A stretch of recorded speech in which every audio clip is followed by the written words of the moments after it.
All right, folks, we're getting started a little bit late. I apologize for that. I had a few technical difficulties. We're ready to rock. I'm going to give you day 10 of my 15 biggest entrepreneurial goofs. And we're going to get this party started. All right, so today I'm going to keep this really short because this is a topic that we can go into huge detail with. So I want to prevent myself from going off on tangents. We're going to talk about, should you have a partner in your business? How do you have a partner in your business? Should you not have a partner in your business? So I'm going to give you 3 ideas to think about. And item number 1 is, if you're going to bring a partner on, you have to make sure there's very clear-cut descriptions of who's doing what, what their role is, what their role isn't, what is expected of them. So again, let's start with that. So again, this is a live video. If you guys are watching it live, write live in the comments. Leave a number between 1 and 100. Today I'm going to do my drawing for my second favorite entrepreneurial book. But we're talking about partnerships today. So the first thing I want to go over is, like, make sure you have a clear-cut description of what you're doing, what your partner's doing, things that they are not doing. You got to have this really crystal clear. And again, I'm telling you these because I've made these goofs over the years. I've made all these mistakes. I want to prevent you from having to, go through the suffering of all the goofs. So number 1, make sure that you have a crystal clear definition of what you're doing, what your partner's doing, what roles they have financially, what roles they have with operations, etc. And the second, and if anything, I would say the most important, is have a very clear exit strategy. So if you or your partner want to leave the business, what does that entail? How much equity do they own? Do they get a buyout of X amount of dollars? Do you have someone come in and value your business and you say, okay, you're going to get 30%, 50%?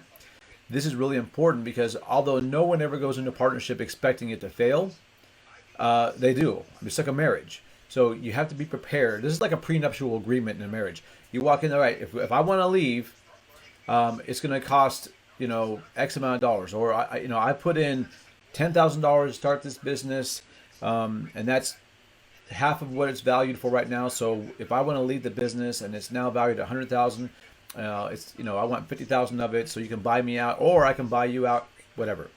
And there's lots of ways to do that. And this is a huge topic. It can go down a rabbit hole for weeks. Just make sure there's a very clear-cut exit strategy. What happens if you don't want to be in this partnership anymore? What happens if your partner doesn't want to be in the partnership anymore? Okay, so, and part number 3 is decide on what kind of entity that you want to have. So you can do something like a simple partnership where basically it's like a sole proprietorship, only you guys are both on it, or 3 of you, or however many. You can do LLC where you all have an equal stake, but it's now a separate entity. You can do a corporation where, there's X amount of shares in the corporation. Let's say there's 100,000 shares and you each get 50,000. I would strongly recommend against a simple partnership. And here's why. Because if you are a sole proprietor and the business is your name, your social security number, if something happens to the business and you get sued, or someone gets injured or whatever, you're on the hook for that. You can be sued personally. With a partnership, if your partner does something that causes you to be sued, you are also on the hook for the whole amount. So basically, it's twice the risk, half the profit if you do a partnership. So I would recommend against doing that. I'd strongly recommend going for LLC or a corporation, S Corp, C Corp. There's lots of ways to do it. Again, these are topics that by themselves can be hours-long videos on. So I want to keep this very simple. I'm telling you guys, I implore you, make sure you go into a partnership with the knowledge of what you're going to be doing, each of you or all of you. What happens if one or everybody wants to leave the business, and then, like I say, decide what form the entity is going to come in. Is limited partnership, LLC, corporation. But you got to make these decisions before you go into it. And I get it. I've been there. You get excited. You're like, oh, we're going to do this amazing thing. We're going to sell this amazing product. We're going to do this amazing service.